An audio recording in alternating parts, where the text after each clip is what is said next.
گڑبڑ حالات کی وجہ سے اس نے وہ نمبر آف کر رکھا تھا اور اس کو یہ فکر ستا رہی تھی کہ وہ لوگ وہاں پریشان ہو رہے ہوں گے۔ گیئر بدلتے ہوئے اس پر نگاہ پڑی تھی، وہ بے خبر سو رہی تھی۔ مجھے مصیبت میں مبتلا کر کے خود آرام سے سو رہی ہے، ایڈیٹ۔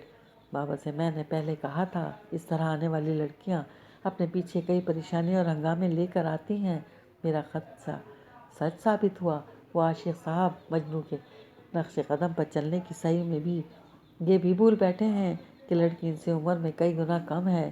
اس کے ذہن میں بے خیالات گڑمٹ کر ہو رہے تھے جب اس کی کار مبشر کے چھوٹے سے بنگلے کے سامنے رکی تو رات کا آخری پہر تھا۔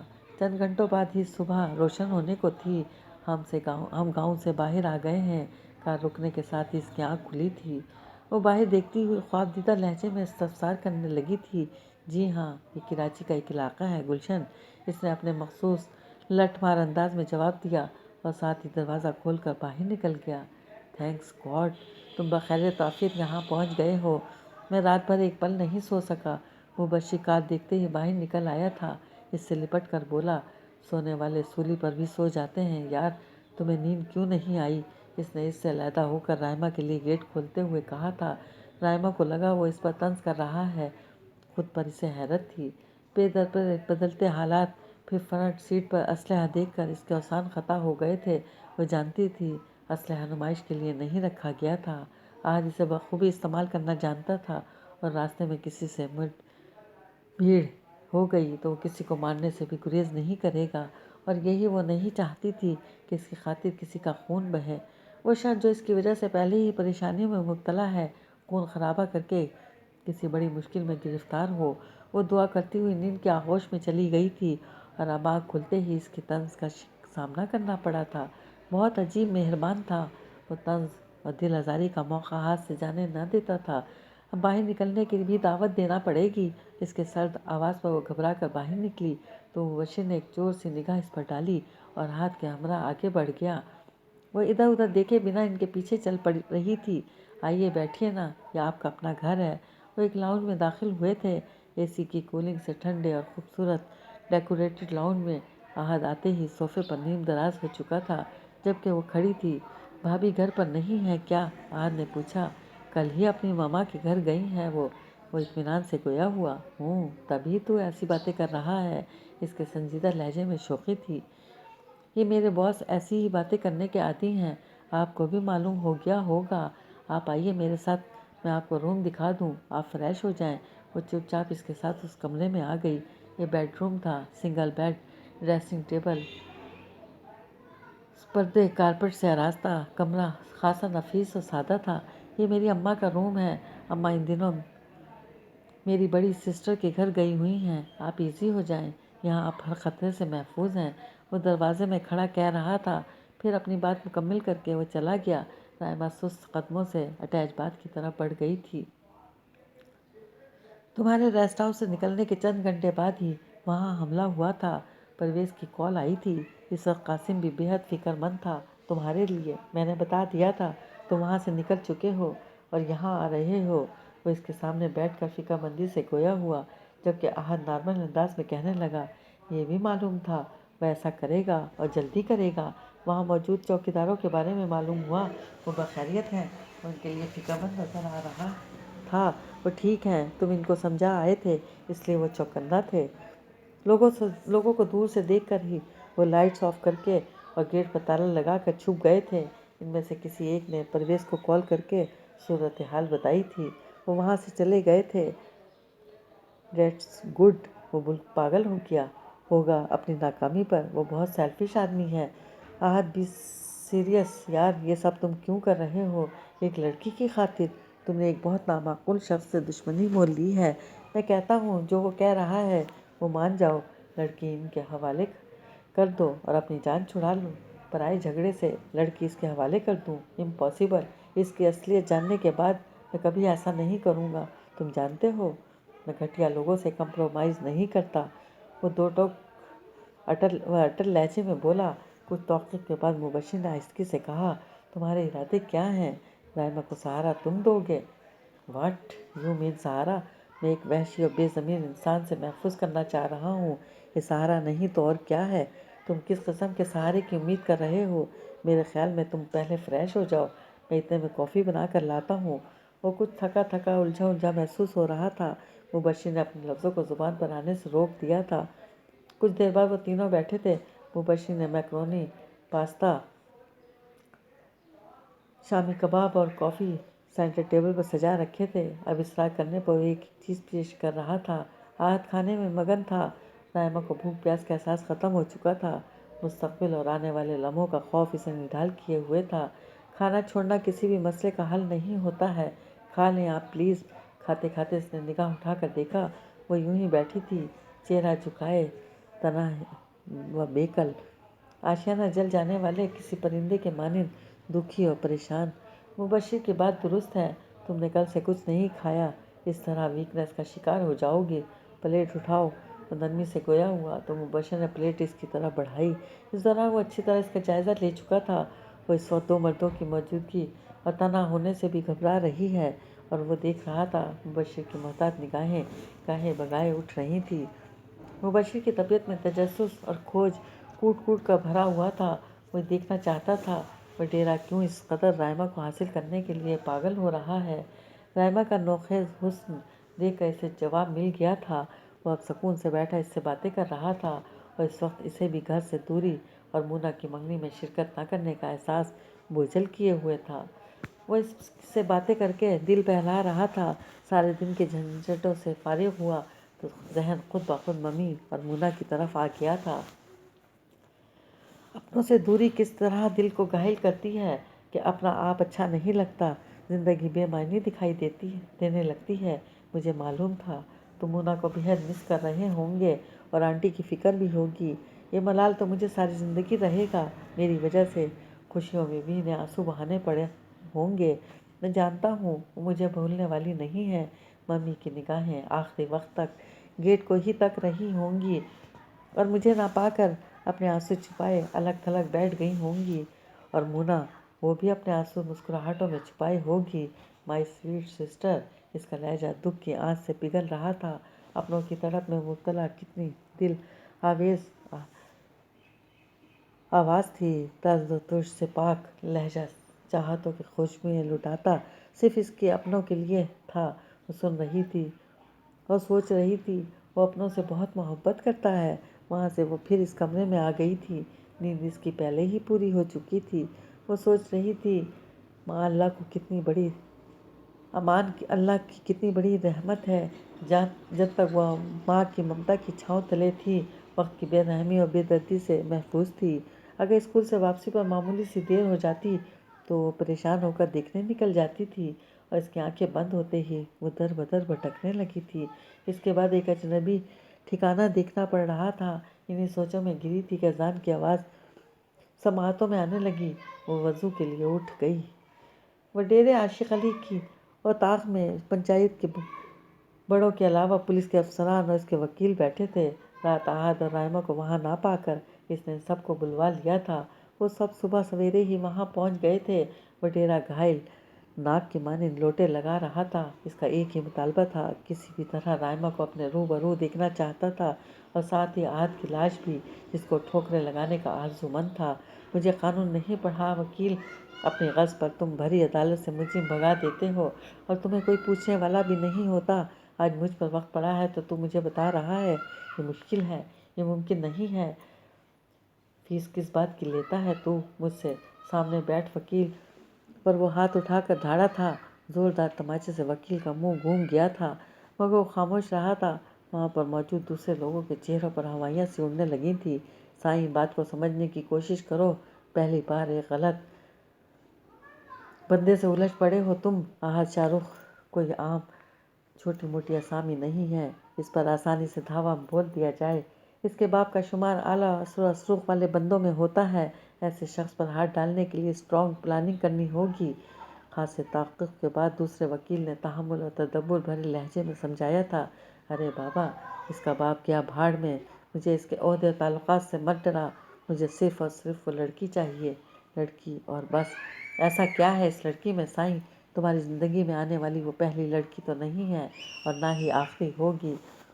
سائیں ادھر ادھیڑ عمر ایس پی جو اس سے خاصا قریب تھا بے تکلفی سے گویا ہوا کہ مجھے نہیں پتا اس لڑکی میں ایسی کیا بات ہے، مگر مجھے لگتا ہے وہ مجھے نہ ملی تو میں مر جاؤں گا۔ بابا کچھ بھی کرو اس کو لے آؤ، مجھے وہ ہر حال میں چاہیے۔ اگر ایسی ہی بات تھی تو پھر اتنی آگے کیوں بڑھنے دی، پہلے ہی اٹھوا لیتے لڑکی کو، اتنی خواری نہ اٹھانا پڑتی۔ بابا ہو گئی غلطی، کیا کروں، اب میں اسے اس حویلی کی رانی بنانا چاہتا تھا اور وہ بھاگ گئی، اس نے میرے جذبات کی ذرا قدر نہ کی، اس لڑکے کے ساتھ رہ رہی ہے، یہ خیال ہی مجھے آگ میں جلانے لگتا ہے۔ وہاں موجود تمام لوگوں کی آنکھوں میں حیرانی بدرجہ اتم موجود تھی۔ ایک بے حد معمولی سی لڑکی کی خاطر اس جیسا طاقتور و نڈر شخص دیوانہ بنا ہوا تھا۔ خود کو سنبھالیں سائیں، معاملہ بے حد پیچیدہ ہے، مگر آپ کی خاطر ہم سر جوڑ کر بیٹھے ہیں، مسئلے کا حل نکل آئے گا، مگر کوئی اگر مگر نہیں۔ بابا مارو، قتل کر دو، پورے شہر کو آگ لگا دو، جو کرنا ہے کرو، مجھے بس وہ لڑکی رائمہ چاہیے، جلد از جلد، بنا کسی تاخیر کے۔ وہ حاکمانہ لہجے میں گویا ہوا۔ اتوار کی وجہ سے وہ لوگ خاصے دیر سے بیدار ہوئے تھے۔ رائمہ کمرے سے باہر نہ نکلی تھی، اسے اس جگہ اجنبیت محسوس ہو رہی تھی۔ 10 بجے کے بعد ان کے بولنے کی آوازیں آنے لگی تھیں۔ مبشر ان کے کہنے پر باہر سے ناشتہ لینے گیا تھا۔ اس کے جانے کے بعد وہ اپنے گھر کال کرنے لگا تھا۔ وہ ممی سے معذرت کر رہا تھا، مونا کو منا رہا تھا، بہت محبت تھی اس کے لہجے میں، بے انتہا پیار امڈ رہا تھا۔ اس نے کی ہول سے جھانکا، وہ سامنے صوفے پر نیم دراز تھا، گرے ٹراؤزر اور وائٹ ٹی شرٹ میں ملبوس، نکھرا نکھرا خاصا فریش لگ رہا تھا۔ دوسری طرف سے شاید بہت زیادہ خفگی کا اظہار کیا جا رہا تھا اس کے کل کے فنکشن سے غیر حاضری پر، اور وہ اپنی مصروفیت کی ریزن دے رہا تھا۔ میری وجہ سے اپنی بہن کی منگنی بھی اٹینڈ نہیں کر سکا، کتنی محبت کرتا ہے اپنی بہن سے، کاش میرا بھی کوئی بھائی ہوتا تو میں یوں در بدر کی ٹھوکریں نہ کھا رہی ہوتی۔ وہ کی ہول سے ہٹ آئی اور دل میں ایک عجیب درد جاگ اٹھا۔ اس کی باتوں کی واضح آواز ہنوز آ رہی تھی، مگر اس کی دلچسپی ختم ہو گئی تھی۔ مبشر نے ناشتے کے لوازمات سے ٹیبل بھر دی تھی۔ ناشتے کے دوران وہ اپنی جاب سے ریلیٹڈ گفتگو کرتے رہے تھے اور مبشر اچھے میزبان کے فرائض ادا کرتا اسے ڈشز پیش کرتا رہا تھا۔ ناشتے کے بعد اس نے مبشر کو برتن اٹھانے سے روکتے ہوئے کہا، مبشر بھائی آپ رہنے دیں، میں اٹھا رہی ہوں۔ ارے آپ مہمان ہیں، رہنے دیں، اچھا نہیں لگے گا مہمان سے کام کرانا۔ مہمان کام کرنے دو، مہمان صرف ایک دن کا اچھا ہوتا ہے، اب نہ معلوم انہیں یہاں کتنا عرصہ رہنا پڑے۔ اتنا عرصہ مہمان ہاتھ پہ ہاتھ رکھ کر بیٹھا رہے تو وہ بالِ جان لگنے لگتا ہے۔ وہ اپنے مخصوص لہجے میں بے پرواہی سے گویا ہوا۔ رائمہ یہ سن کر ہی شاکڈ رہ گئی کہ اسے نامعلوم کتنا عرصہ یہاں رکنا پڑے گا۔ اس کی اس کیفیت کو دونوں نے ہی نوٹ کیا تھا۔ مبشر نے پرخلوص لہجے میں کہا، ان کو کتنا عرصہ بھی رہنا پڑے، موسٹ ویلکم، میرے نزدیک مہمان رحمت ہوتا ہے، وہ بالِ جان نہیں، تم اپنی منطق اپنے پاس ہی رکھا کرو۔ وہ کہہ کر برتن اٹھانے میں اس کی مدد کرنے لگا۔ سنو، وہ کچن سے باہر نکل رہی تھی جب وہ وہاں آ کر گویا ہوا، تم یہاں بالکل محفوظ ہو، کسی بھی قسم کی فکر کرنے کی ضرورت نہیں ہے، ریلیکس ہو کر رہو، یہاں ضرورت کی ہر چیز موجود ہے، اگر کچھ چاہیے تو بتا دو۔ لائٹ بلو پینٹ اور ڈارک بلو شرٹ میں ملبوس، خوشبوئیں بکھیرتا وہ فاصلے پر کھڑا پوچھ رہا تھا۔ اس نے نفی میں سر ہلا دیا، زبان سے کچھ بولا ہی نہ گیا کہ آنسوؤں کا گولا حلق میں پھنس کر رہ گیا تھا۔ مبشر اور وہ جا رہے ہیں، وہ اپنی وائف کے پاس جائے گا اور میں آج کا دن اپنی فیملی کے ساتھ رہوں گا۔ وہ بولتے بولتے رکا تھا۔ رائمہ کے بے آواز آنسو گرنے لگے تھے۔ اس نے بے اختیار اس کی طرف نگاہ ڈالی تھی۔ وہ اپنے چہرے کو آنچل کی اوٹ میں رکھتی تھی۔ اب بھی وہ حصار قائم تھا، ہمیں کل آفس جوائن کرنا ہے، رات کو ہم روانہ ہو جائیں گے، معاملہ جب تک کلیئر نہ ہو جائے تمہیں یہاں رہنا ہوگا، میں فون کرتا رہوں گا، تمہیں گھبرانا نہیں۔ اس کی گھٹی گھٹی سسکیاں، بے آواز آنسو اس کے اندر کہیں نامانوس دستک دینے لگی تھے۔ وہ کچھ دیر سے تکتا رہا، پھر شانے جھکا کر وہاں سے چلا گیا۔ وہ تنہا یہاں کس طرح رہ سکتی ہے یار، پھر یہ معاملہ اتنی جلدی حل ہونے والا نہیں ہے، نامعلوم کیا کیا فیس کرنا پڑے گا ابھی۔ مبشر کی آواز اس کی سماعتوں میں گونجی تھی، آئی نو، بٹ میں کہاں لے کر جاؤں گا اسے، ریسٹ ہاؤس لے جانے کی حماقت نہیں کر سکتا، مجید بابا اس وقت تک گھر نہیں آ سکتے جب تک پپا ان کو خود وہاں سے آنے کا نہ کہیں، میرے پاس جو